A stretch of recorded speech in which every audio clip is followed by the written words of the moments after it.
Daniel didn't know the extent and the consequence of his spiritual prayer life until the angel came there and said, for 21 days I have been battling the demon, the prince of Persia. Now you've got to listen to this, because even though we are under new covenant, we think, well, Jesus took care of all that. Yes, he did for you. But he still says fight the good fight of faith. He speaks about spiritual warfare, that the weapons of our warfare are not carnal, but mighty through God to the pulling down of strongholds. Something that is in the heavenlies, something that is over this nation right now, has to be pulled down, and it cannot be pulled down by Joe Biden. It cannot be pulled down by the President of the United States. It cannot be pulled down by politicians. It can only be pulled down by the spiritual leaders that have set their heart towards the kingdom. Not towards failure, but towards the kingdom, and said, now we will pray, and whatever spiritual stronghold is over our nation, it will come to an end. I am one of those voices, just one. Whatever you bind on earth will be bound in heaven, Jesus said. Whatever you loose on earth will be. Give me that big key that's in my office. You have a key. I was going to tell you the names of God, but I'm not going to. I'm going to get straight into the spirit of Python and the spirit that has joined forces in order to try and bring this about. And it's happening, and it's taking place right now. Daniel did not know that when he was praying and while he was fasting, that there was a fight going on in the heavenlies. And this is what the angel said to him. He said, Daniel, I have come from a battle for 21 days. That Daniel fasted and prayed for 21 days. And he said, I have come because of your words. In other words, your prayers released me from that warfare. Now I have to return, because the spirit of Greece has come to join the spirit of Persia in order to bring about a victory. Daniel, keep praying. Daniel, keep getting revelation, because out of that revelation will come a revolution. Out of your revelation will come a revolution. I sing. Now, what I saw this morning when I was in prayer, besides anything else, that God was going to bring about a victory, a massive victory in this nation. But there were going to be some humbling moments in the White House, and humbling moments for this president. This is not that I'm against him. I'm just telling you, some humbling needs to start to take place. We need some humble people to come and to stand and to speak the truth. Humility is lacking. Okay, I'm not getting much response from that, and I don't blame you, because you're not sure where I'm coming from. As I was praying this morning, the Spirit took me into a heavenly place, and I began to realize that there was a stronghold that was joining the Python spirit. And now at this very hour, that spiritual force. Now remember, the angel spoke to Daniel about a prince of Persia and a prince of Greece, and the different princes, the ruling powers, or the not ruling now, but the powers that are at war with the people of God, and Israel specifically, are active at this very moment. And what are we doing? They have planned for the downfall of the U.S. economy. They have planned for the closing of non-profit companies and charitable organizations. They have planned for your downfall and for you to lose your money. This is not about a liberal or a conservative or whatever. It's not about that. Their plan is to destroy and to suffocate the very life out of you. That's their plan. They are active right now. What are we doing about it? What is our responsibility? What is it that we are supposed to do to bring an end to this? Well, we need to vote? Yes, okay, vote. Look what just happened. Vote. Do whatever you have to do. Make your voice known. But I'm telling you right now, the greatest power that you have and the key that you have is to find out what is happening in the spirit and begin to pray against that and declare that you are totally inoperable. You cannot operate in the presence of the people of the living God, and you cannot operate in the presence of the blood of Christ that speaks of better things than that of Abel. We are the princes of the blood royal. Do you understand that? If you do understand that, then I want every person watching me and all over the world to raise your hands up and say, I believe that my prayers make a difference. Therefore, what I perceive, I receive. So, Lord, I'm praying for perception to come in these next few minutes, that people would understand and see with the Spirit, and as they realize that their perception will bring about a prayer that will destroy this force that's trying to destroy America. And I can tell you many of the plans of the enemy at this time. I can tell you a lot of it. I don't need to. I've just told you a few things, and eventually it gets onto to your national news, to your news, so go and find out that's what they're planning. What is God saying, though? Now, let me say this to you in a very small teaching. The spirit that we are dealing with, besides Pythos, which we know God said He'll deal with, we have to pray against, and we have to sow into His kingdom. But the second one is Jezebel. Why are you talking about Jezebel today? Because this morning I saw those two forces joining, because the python is losing power and losing momentum. Just like when Gabriel spoke about the prince of Persia being brought down, this prince of Greece joined him in that battlefield. Now, I know some of you may be saying, I think you're crazy, and maybe I am, but I am biblically crazy. And so what I'm giving you right now is what happened in the Bible and what's happening right now. Every Bible name has a meaning. So much so that sometimes when God changed the nature of a person, He also changed his or her name. Now, Sunil will tell you and show you in Code Breakers, not today, that how it was. I heard the plans of demonic powers when I was in Detroit, Michigan, and prophesied when they said, we will change the name of America and we will change the name of Israel. Now, some of you are perhaps sitting there saying, this is absolutely stupid. It's happened in the past. It can happen again. Don't be so sure of yourself. I'm not even going to talk about the gun control issue right now, but this is going to get very, very nasty. I'm just warning you, and maybe some of you know that, but it's going to get really nasty. What do we got to do about it, Kim? We are covered by prophetic preservation. But remember something. When God changes a person's name, it was for the future. In other words, when He changed the name of Abram to Abraham, because God believed God's promise of a son. And so He changed his name to Abraham, putting God in there. So He changed his wife's name from Sarai to Sarah. Okay, you got me. Years later, after the angel of the Lord had wrestled with him all night long, Jacob's name was changed to Israel.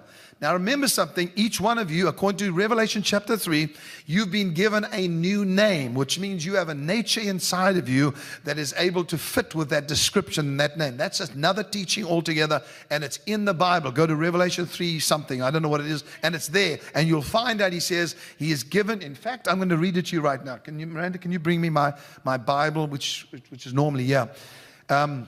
And I'm going to read this to you because I want you to see something, because we're going to be dealing with the book of Revelation as well and the future. You have to go and get it. That's usually, yeah. I had it earlier on. Okay.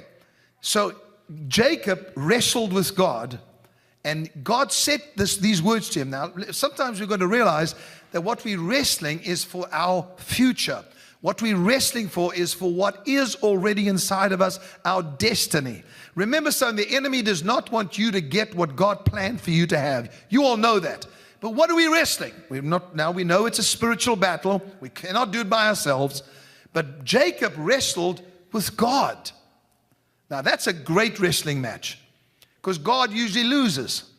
Let me show you why. And when I don't say lose, I'm kidding with you. So when Jacob wrestled with God, he was saying, as he crossed over the ford of Jabbok, when he crossed over that ford, the Bible says that he went by himself and a man wrestled with him all night long. Now that wrestling match was for a purpose. First of all, God wanted to see if He could prevail not only over men, but over God. He can prevail with God, not over God, with God. Let me read this to you in Revelation chapter 3. I hope I can find it, because this is one of the most unplanned meetings, although I have prayed a lot. And please write into Facebook and encourage me, because I need it now.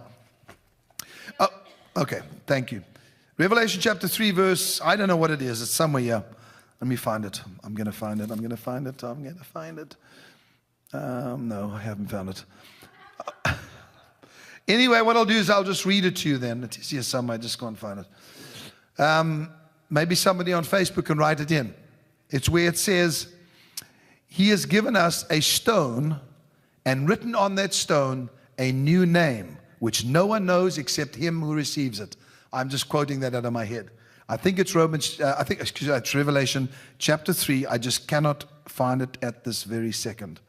And anyway, somebody can write in and tell me. It was unplanned. So the scripture says in Revelation, that's the revelation of Jesus Christ, it says, we have been given a white stone, and written on that stone a new name which no one knows except him who receives it. 2:17. Thank you so much. Everybody go there. Everybody go. Revelation chapter 2 verse 17. Let's read it. I'm going to read it to you because it's a very exciting one. He who has an ear, let him hear what the Spirit says to the churches. That's to you. To him who overcomes, I will give some of the hidden manna to eat. Beautiful thought here. If you overcome, everybody stop. You say, some of you are thinking to yourselves, well, I didn't overcome yesterday. Did you overcome today? Did you overcome anything today? If you overcame just one thing, you're an overcomer. But Kim, I'm struggling with other things. If you can overcome one thing at a time, you're an overcomer. If you have nothing that you're overcoming, then you're a loser. But surely you can understand that we cannot overcome everything at the same time. But when something comes against you and you're able to overcome it, you are an overcomer. Beautiful. Good going, Kim. He who overcomes, I will give some of the hidden manna to eat. That which is hidden inside of you will come forth. Just like Hannah, the experience she had, we gave some of the hidden Hannah. No. Anyway, so the hidden manna, when she had it in her spirit, I spoke it out. She had to step out by faith. Hannah could have said at that time, no, I'm not doing it. I've had people say that to me, but she didn't. She stepped out and began to do it by faith. And the result was, look what you have today. You have a person singing songs of God, prophesying, doing the most amazing stuff. And what happened was there was hidden manna in Hannah. Hidden manna in Hannah. There's hidden manna inside of you, and the way that it comes forth is when you overcome. Let me give you an example. God says to you, I'd like you to take 30 minutes of your time, and I want you to go and pray. You say, I'm sorry, I cannot do it, and you don't overcome. I'm trying to tell you it's in those areas that we need to overcome more than these silly little things that seem to hold us down and we worry about every single day. We've got to worry about the big stuff that we have to overcome, that comes against us. He who overcomes, was it 17? I will give hidden manna to eat. Okay, I've said it. And I will give him a white stone. And on the stone a new name written which no one knows except him who receives it. Wow. What is it saying?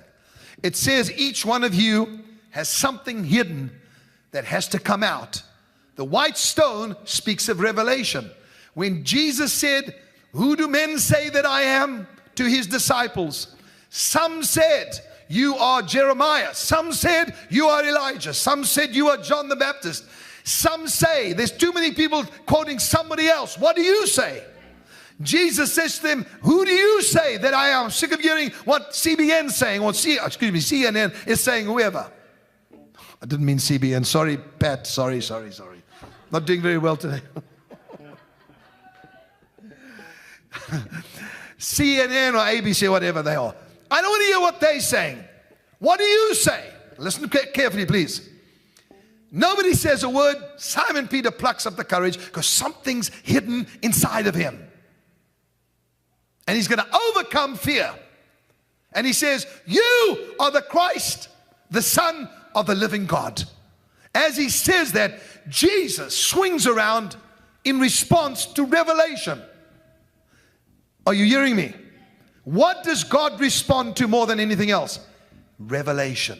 What he has revealed to you, speak out. I'm not ashamed to say I'm a prophet because God told me that, made me that. And I would be stupid not to say it. If God made you something, then you say it, you speak it out. So Simon Peter reveals what he gets. He says, you are Christ, the Son of God. Jesus responds to him and says these words. He said, blessed are you, Simon Bar-Jonah, for flesh and blood has not revealed this to you, but my Father has revealed this to you. He says, listen to this now. He says to him, no longer are you Simon, but now you are Peter. What's that all about? Well, remember when he first met Peter, he said, you are Simon, but you will be called Peter. Hidden inside of you is a reigning rock. And it was only when he spoke out the revelation and that was released that he became Peter. It's only when you speak it out, you overcome. And revelation is spoken out that you become the stone. Now, what does the white stone speak about? So what did he say? What did he say to him? He said, where's my key? Forgive the den today, please. What did he say to him? Based on your revelation, I give you the key, the keys of the kingdom. Now, you may not understand fully what I'm saying, but I think a lot of you are quite spiritually minded to understand why prophetic revelation is so important. Because when God says something and you speak it out, there is a response that comes from God and says, now you've stepped into your higher nature. Now you have stepped into your higher calling. You have another revelation 2 years from now, you step into a higher. It always goes higher and higher to a higher degree of understanding, insight, to a greater realm of existence. Okay, so Simon Peter gets the keys. What does he tell him he can do? Bind on earth, bind in heaven. Loose on earth, loose in heaven. By the way, you understand what the word Peter means. It means a stone. The Revelation chapter 2 verse 17 simply says, when you get a revelation, it is like a white stone, and on that stone written a new name, which only you know about. And then you change into that which is hidden inside of you. That was well put. At least that little piece was well put. Okay. In the New Testament, Saul of Tarsus, whose name meant demanded, he changed his name to Paul. You know what Paul means? Little, lesser. He was no longer demanding. He changed his name to humble or less or little. And this is what the greatest apostle became in his own eyes as he looked increasingly upon the greatness of Christ. It's amazing how often a biblical character lives up to the meaning of his or her name. It is. Sometimes, as in the case of Paul, they deliberately took a name that meant what he wanted to be. Now, let me speak to you in closing these last few minutes, because you and I have got to get to understand what is taking place in the Spirit. Let's talk about the name Baal. Baal is how you actually say it. The prophets of Baal. The word, now we're going to talk about it because we're going to get to JEZEBEL and find out what is creeping into our White House, our Capitol, our politicians. No, not because they're Democrats, not at all. But please take this warning, and today we are going to take some action in the presence of the Spirit. Now you stay with me. Am I getting any yahoos from Okay. Thank you.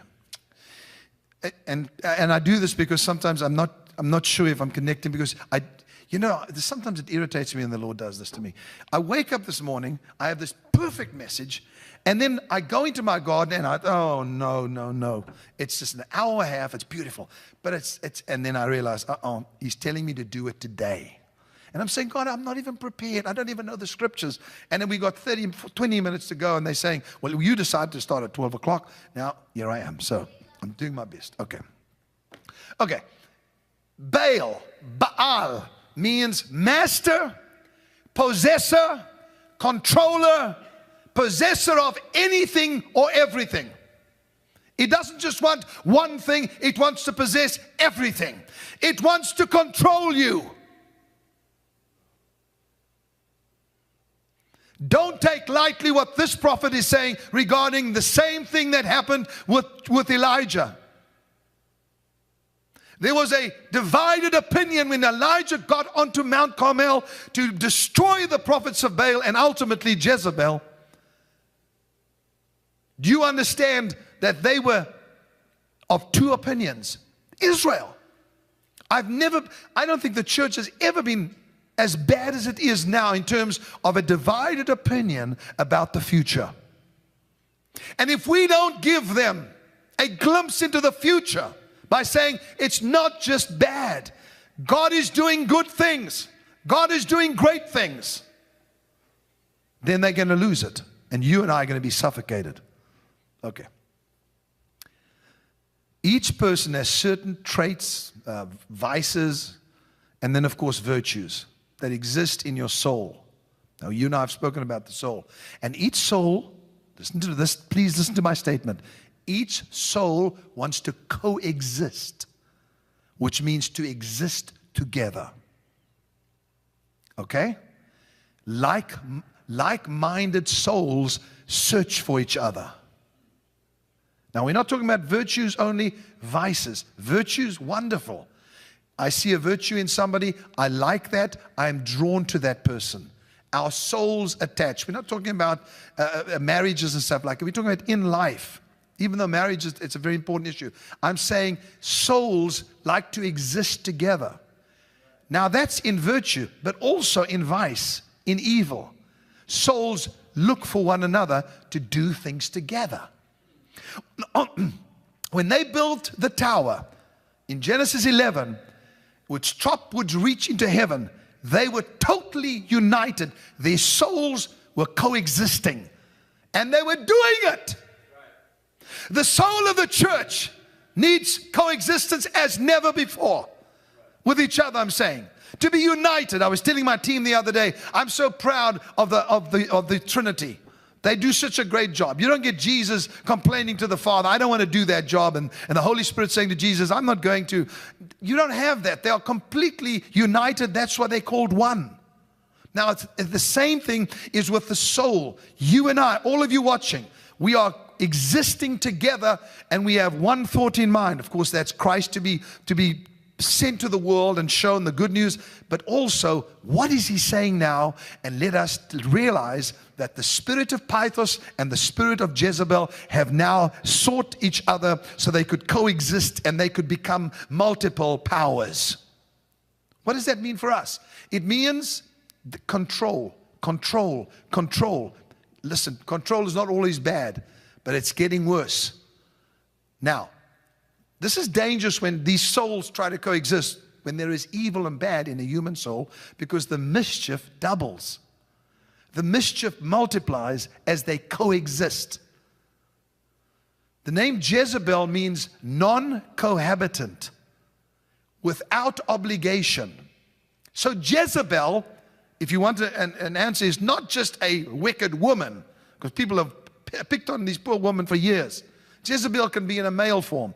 Jezebel means non-cohabitant, without obligation, doesn't need to be any specific place. Jezebel is a fantasy space. She's an effect, a personality, a lifestyle. Now let's give you a bit of history on Jezebel, because we're going to pray against this together in the next few weeks. I've set myself aside to fast like I've never before and pray, because God called me to this nation and to Israel, United Kingdom, Australia, Africa, to different nations to speak to them. Now, who was Jezebel in history? The daughter of Ethbaal, who was the priest king of Tyre and Sidon. She was married to Ahab, as you know, to ratify an alliance between Tyre and Israel. Tyre, that's the city, okay?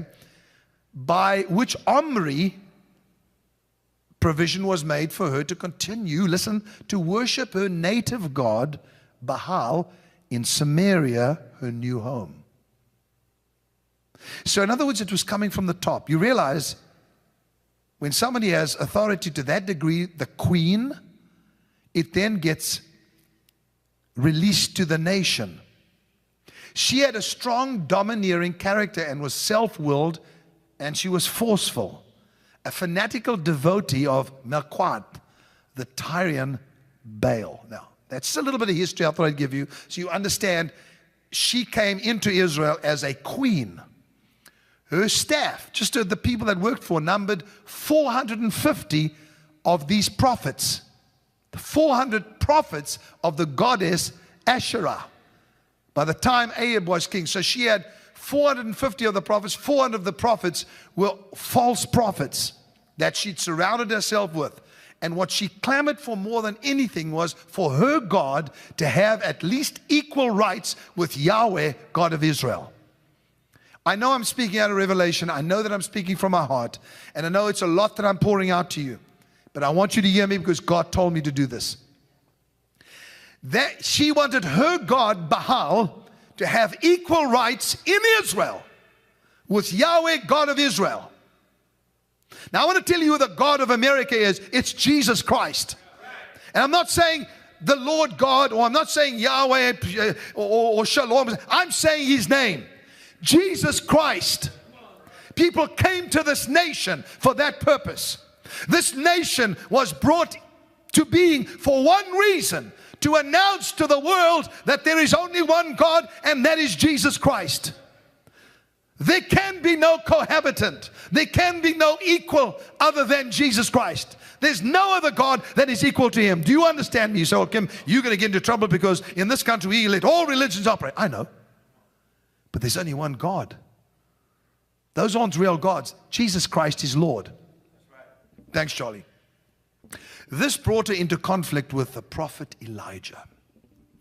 The reason that God is raising up prophets all over the world is because this spirit is so prevalent. This spirit is endeavoring to raise the names of religions and gods and make them equal with Christ.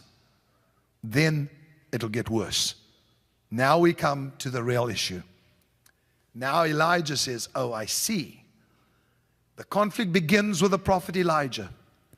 A battle between Yahweh and Baal is about to take place in the United States of America. Come, Joel. In the United States of America. Did you hear what I said? Kim, I've never heard you being so negative. This is not about negative. We're still going to be blessed. We're still going to have our families. We're still going to see God's abundance in our life. I want you to know that this force is bringing a conflict with the prophets because it has decided that it will dwell in this United States of America. The battle, I'm going to say it as a prophetic word, between Yahweh, Yeshua, and Baal is about to take place. A battle in the United States of America. A spiritual battle is about to take place. Kim, you saying that we're in trouble? No, I'm saying to you, get up. Get out of slothfulness. Rise up and pray and fast with me is my request. You don't have to give up all your food. All you got to do is give up something and say, we're going to do for the first 100 days in the United States of America and all over the world. I want all of you to join me. I'm going to go on a partial fast to see this victory brought about and the prosperity of His people to take place. A battle between Yeshua and Baal is being fought in the United States of America and is beginning right now. Now, what happened on that mountain of Carmel? A massacre. I'm not being dramatic. A massacre took place of the prophets of Baal. The problem was, instead of diminishing Jezebel's zeal, it augmented it. She had a conception, and I want every person to please try and listen to me now, of an absolute monarchy. Her conception, her dream was of an absolute monarchy, to rule as long as she lived. That spirit is on our nation and will spread if we, the prophets, don't do something about it. I'm not exaggerating. This is a heavy den, but I need to use this to address it. Are you speaking about the president? Are you speaking about the vice? I'm not speaking about it. I'm talking about a spirit. You work it out yourself. But this force has come to join hands. And I'll tell you the one thing that Elijah did that I love. He mocked their gods. He said, do what you have to do to bring fire from heaven, because here is a sacrifice in front of you, in your presence. I'm going to offer the greatest offering that Israel has ever given on this Mount of Carmel. I'm going to do it in the presence of Baal. And they began to dance around and scream, and hour after hour they cut themselves, they bled, they urinated, they did all kinds of stuff. That's what the Baals did. They were so full of filth. As they did it, Elijah stood up and said, where is your God? Has he gone to the toilet? Has he gone to refresh himself? And began to mock the God of Baal, the Baals. Now listen to me, please. This is great stuff. Go to a major key so we can, and go to the key of D major if you can. Listen to this, people. I'm finished with Jezebel now. I just wanted to tell you that. But I do want to tell you this. What is going to bring about victory in the United States of America, Canada, United Kingdom, France, countries all over the world that God has pinpointed me to pray for. Even though oppressed nations, Russia, God has told me there's certain things he wants to do, and he is plucking out people from all of these nations, and they're going to have this unbelievable soul connection like we have right now, and going to break the power of this force as Elijah did on Mount Carmel. Thank God I'm finished with that, because I had to share it. It's off my heart now. Now let's do what they did. Every person watching me at this very moment, I want you to stop just for a second. I want you to think just for 1 minute about what took place, and then we're going to play, and we're going to get you into a place of hearing from God. Elijah stood and mocked them, and then he said, get out of my way, and built an altar. Now you've heard me talk about this before, but we are going to act today. What was the purpose of it? He said, bring me water, pour it on the wood, because I'm going to prove God so much to you that I'm going to take that which you don't have, pour it on the wood so it's impossible for it to burn. And then the fire and the water together, okay, the fire and the water together are going to bring about rain.